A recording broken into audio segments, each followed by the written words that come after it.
Merci, Monsieur le Président. Le projet de loi de finances 2026 prévoit une série de coupes budgétaires dont les effets cumulatifs seraient dévastateurs pour toute une génération de jeunes. Les principales dispositions qui seraient envisagées dans ce PLFF sont notamment la suppression totale des exonérations sociales, mais aussi de l'aide au permis de conduire pour les apprentis, la diminution de 16 000 accompagnements dans le cadre du contrat d'engagement jeune, la suppression de près de 20 000 postes dans les dispositifs d'insertion par l'activité économique, la baisse de 53 millions d'euros en 2 ans des allocations ponctuelles accordées aux jeunes dans le cadre de leur parcours d'insertion, la réduction de près de 20% des crédits alloués aux missions locales sur 2 ans.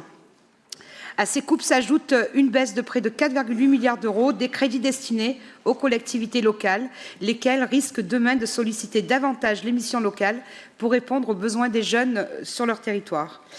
Alors, le Sénat a récemment corrigé le projet initial du budget et a réintroduit des financements pour les missions locales à hauteur de 2025. Pour autant, la commission mixte n'ayant pas rendu ses résultats, rien n'est acquis. Ce vœu est porté dans de nombreuses collectivités sous l'impulsion d'élus locaux, de présidents et représentants des missions locales. Et c'est pourquoi, à travers ce vœu, nous demandons à l'État de réaffirmer le maintien des moyens financiers pérennes et adaptés,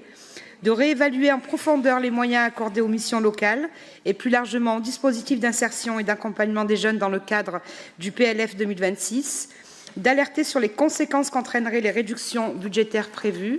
et d'appeler à une concertation nationale avec l'Union nationale des missions locales, les réseaux d'insertion, les collectivités territoriales et l'ensemble des acteurs de la jeunesse afin de préserver un service public d'accompagnement efficace et accessible. Merci.